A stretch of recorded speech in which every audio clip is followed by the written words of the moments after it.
Bueno, Begoña, encantada de contar hoy con tu compañía. Yo también encantada de estar aquí. ¿Qué tal? ¿Cómo has visto este ratito que hemos compartido ya con nuestros niños y niñas? Pues ha sido como dos espacios muy emocionantes, porque ver la carita de los peques en el primer grupo, cómo estaban ahí atentos, atentas a todo lo que decía, que no se querían perder ni una palabra, y luego también las preguntas que me han hecho, que eran con mucho sentido, ¿no? Y que además les movilizaba a ellos, ¿no? Intereses personales, me ha encantado. Y con los más mayores, claro, ya, como se puede hablar con estos niños y niñas ya de unos temas un poquito más profundos, ¿no? Pues yo creo que, por lo menos he pretendido sembrar esa semilla de que no le tengan miedo al miedo, que sepan reconocerlos, que sepan que tenemos el valor en nuestro interior, y creo que han reflexionado bien por las preguntas que han hecho y luego los comentarios que alguno aquí me ha hecho ya en privado. Pues yo estoy muy contenta y muy satisfecha. Genial, la verdad que sí, tenemos aquí un alumnado lleno de inquietudes, sí, y con muchas ganas de compartir, sí, ¿no? Sí que es verdad. Bueno, mira, Begoña, nosotros teníamos aquí algunas preguntas preparadas, porque, como sabemos, las últimas investigaciones sobre neuroeducación pues hablan sobre la estrecha relación que hay entre la emoción y el aprendizaje, ¿no? ¿Cómo será esta relación? ¿Cómo puede influir esta emoción en el aprendizaje de nuestros hijos y de nuestras hijas, ¿no? ¿Cuáles son aquellas emociones que quizás las facilitan, cuáles las bloquean? En definitiva, la neurociencia lo que ha descubierto, después de muchos años de averiguar un poco cómo funciona el cerebro, cómo funcionan los procesos de atención, de asimilación, de memoria, de recuperación de la memoria, se han dado cuenta que los procesos cognitivos y los emocionales son una cara, como una moneda de doble cara, o sea, no pueden separarse, ¿no? ¿Qué es lo que sucede? Que pensábamos, antes de todo este tipo de investigación, se pensaba que aprender era un proyecto solamente cognitivo, que compartía solamente determinadas regiones del cerebro que se activaban para incorporar esos conocimientos, ¿no?, que ese niño o niña iba adquiriendo, o el adulto también, y que luego pues, el proceso de memoria era más o menos automático. Hoy se sabe que no, se sabe que el proceso cognitivo y el emocional van de la mano. Y también se sabe que las emociones son las guardianas del aprendizaje, o sea, son como las que están en la puerta del cerebro y dicen, esto sí pasa al interior del cerebro, esto no pasa. Esto pasa, le doy significado, lo meto en la, entre comillas, ¿no?, en el almacén de la memoria, y luego lo puedo recuperar en un examen que me pregunten sobre eso que he aprendido. Y otras emociones dicen, esto no pasa al interior del cerebro. Por lo tanto, todos los procesos de atención están dirigidos por la emoción.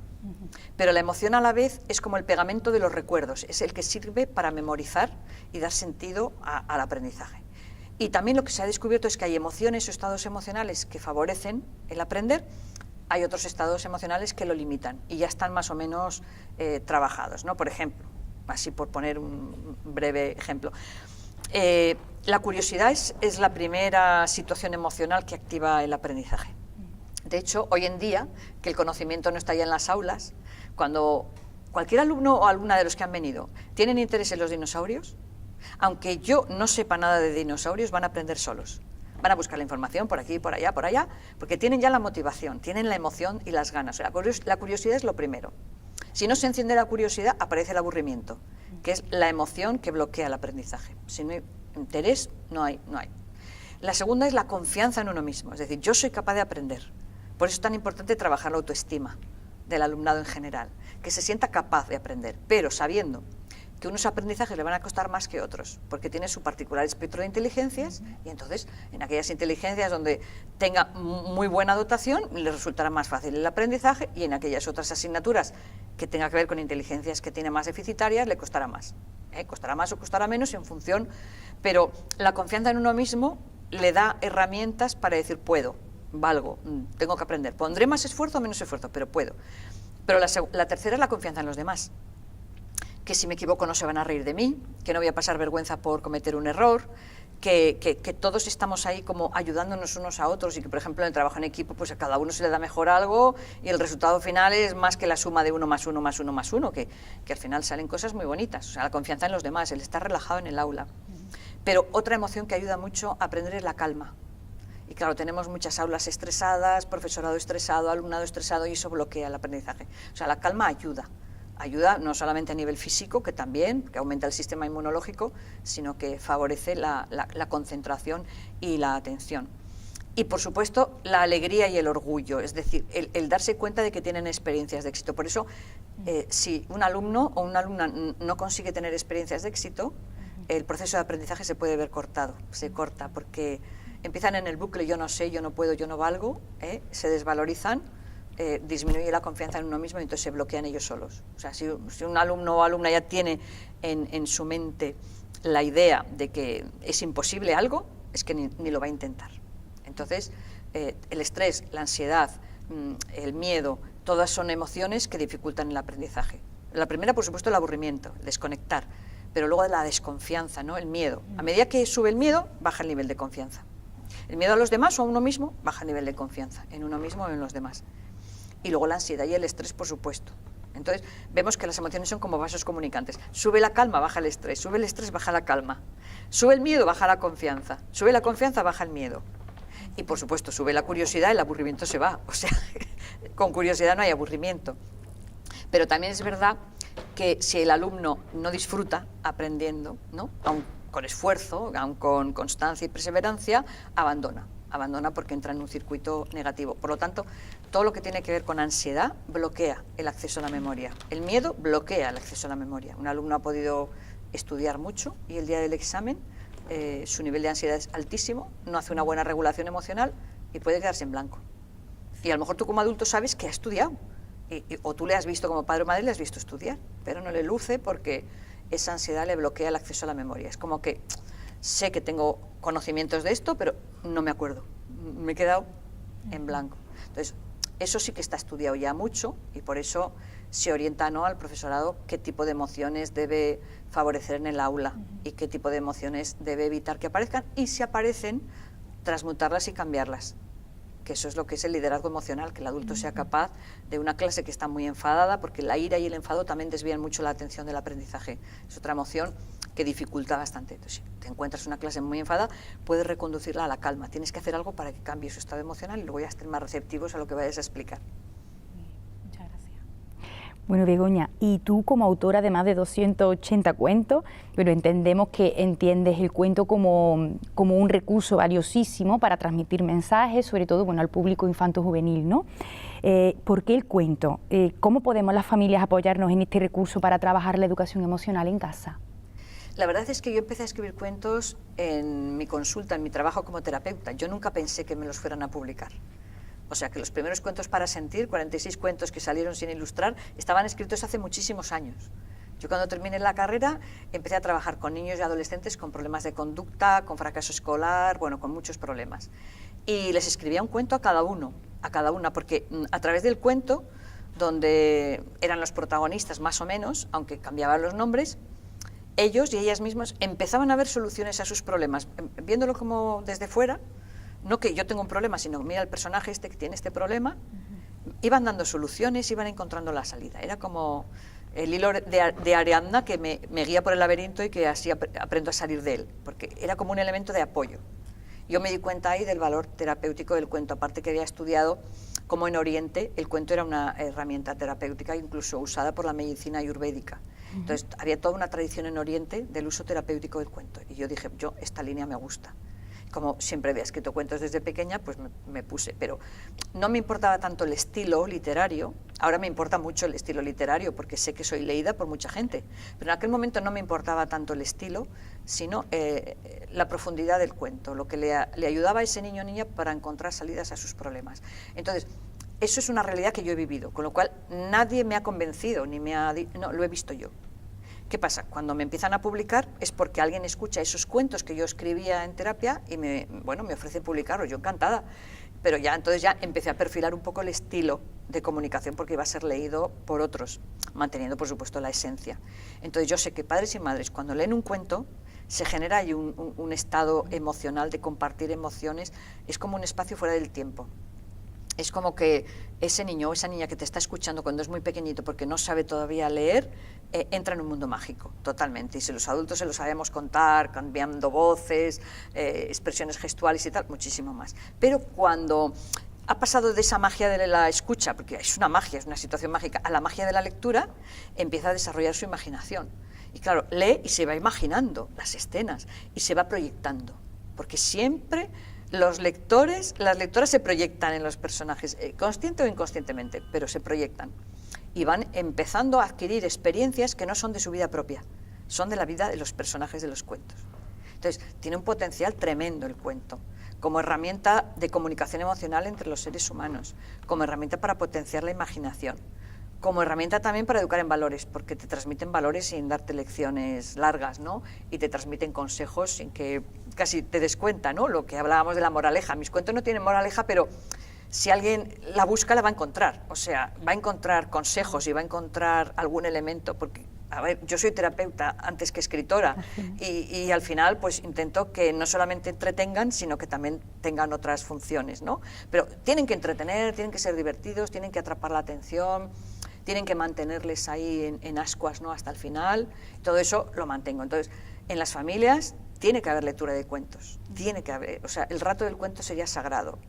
Escucha de cuento y ese encuentro mágico de corazones mientras no saben leer, y luego estar leyendo con ellos, o incluso leerles aunque sepan leer, leerles, porque es algo muy especial ese encuentro.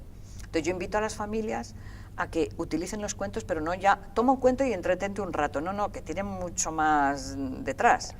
Entonces que aunque sepan leer, pero que siempre estén los adultos animando a la lectura, porque es generar un hábito lector. Y cuando ya generas ese hábito, te acompaña el resto de tus días. Cambiarán los temas, cambiarán, por supuesto, los formatos de libro, ya no leerás cuentos, a lo mejor lees novelas o biografías, pero ya está metido el gusanillo de la lectura, ¿no? Y es un medio fabuloso para madurar y crecer. Vale, sí. Mira, según tu dilatada experiencia, Begoña, ¿puedes hacernos alguna propuesta para trabajar en equipo entre escuela y familia con el objetivo de implantar esta educación emocional en nuestro día a día? Pues es que sería fabuloso que se leyera un cuento en familia y se trabajara en el aula. Vale. Sería fabuloso, porque padres y madres no van a tener herramientas para dedicar vamos a decir, sacarle más miga al cuento, pero con que lo lean, y lo lean las veces que el hijo o la hija lo pida, porque da la casualidad que los cuentos son como una cebolla, ¿no? Tienen distintas capas. La capa exterior es la historia. Evidentemente, si tú no has leído un cuento, pues por primera vez lo lees con ganas de llegar al final y saber de qué va. Y hay un problema en el personaje, a ver cómo lo soluciona, ¿vale? Pero la segunda vez, cuando un niño pide un cuento por segunda vez, ya no está fijándose en la historia, porque ya realmente ya lo sabe. Se está fijando en las emociones de los personajes, en este conflicto que tiene, en las ideas que se le ocurren para salir del conflicto, va buscando otras capas de la cebolla. Entonces, en las familias se podía leer ese cuento, o se podía leer, si es largo, por partes, en una semana, dependiendo ya de la edad y de la capacidad de atención, ¿no?, de los críos, y luego en el aula trabajar ese cuento. Y luego aportar algo más al cuento, que a mí siempre me parece que el lector puede enriquecer la vida del cuento, que es darle finales diferentes. Darle otros finales, o parar el cuento a la mitad, por ejemplo, y que en el aula se plantee: ¿y si Dracolino, en lugar de seguir su vocación, que era cantar, hace lo que han hecho siempre todos los dragones? ¿Se va a sentir feliz o no? ¿O cómo se va a sentir? Entonces, ir abriendo como puertas en determinados momentos del relato para que ellos y ellas intervengan y le den también su propio matiz.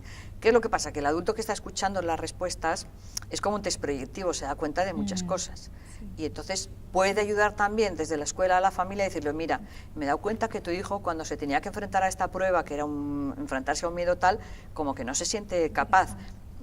Apóyale en la autoestima, dile que tiene el valor dentro, ayúdale porque le está costando esto. O sea, familia y escuela remando en la misma dirección son súper eficaces, y el cuento puede ser como un elemento intermediario. Fantástico, interesantísimo. Begoña, bueno, para terminar, ¿no? Bueno, ya nos has dado muchísimos argumentos que nos han convencido totalmente de la importancia del cuento en etapas, bueno, y la educación emocional en general, ¿no? En las etapas de infantil, primaria, incluso en esa adolescencia incipiente, donde también nos podemos apoyar en este recurso. Pero ¿qué puede aportar la educación emocional para el futuro de nuestros hijos? Porque a las familias nos gusta mucho saber en qué se va a traducir esto, ¿no? En una edad adulta, en un futuro. ¿Qué nos puedes contar a propósito de eso? Bueno, yo llevo 26 años dando formación en educación emocional, entonces he hecho el seguimiento a niños y niñas desde a lo mejor 3 años hasta 13, o sea, 10 años en algunos coles, que voy viendo cada año cómo van evolucionando. Y lo que nos damos cuenta es que cuando son muy pequeños, a partir de 3 años, 4 años, empezar la educación emocional es generarles unas herramientas que van a necesitar en el futuro. Ojo, esto es como la caja de herramientas. Tú le das una herramienta básica es aprender a poner nombre a las emociones.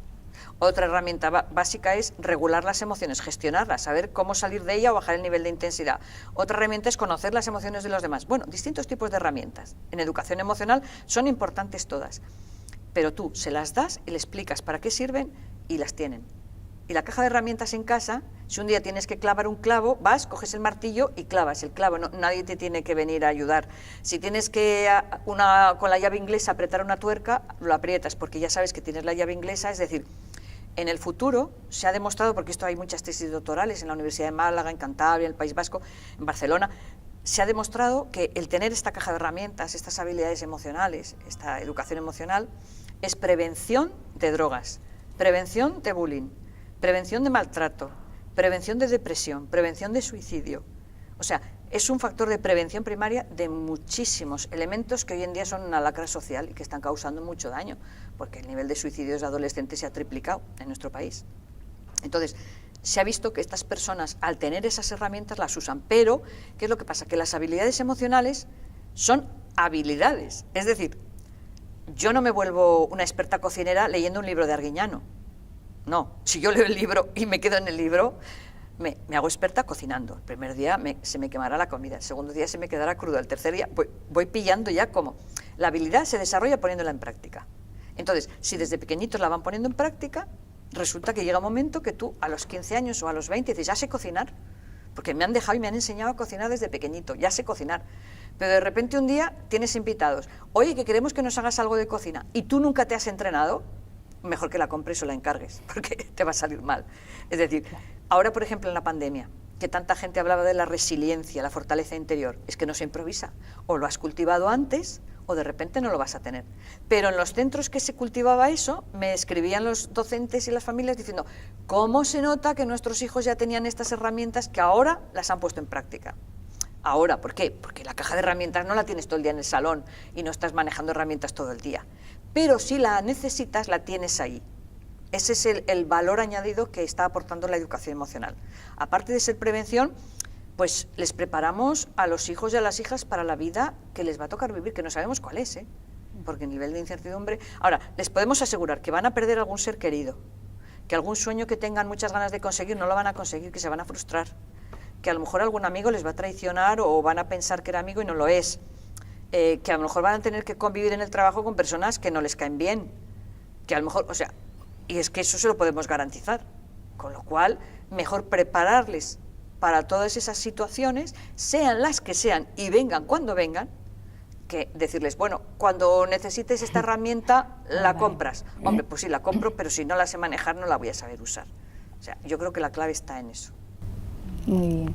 Y para eso qué importante también el que todas las personas que estamos implicadas en la educación de estos niños nos formemos también en las emociones, porque como sabemos, los niños aprenden a regularse por corregulación. Claro, ¿no? claro. Entonces, para ahí la importancia, porque muchas veces los padres dicen, pero ¿cómo le enseño?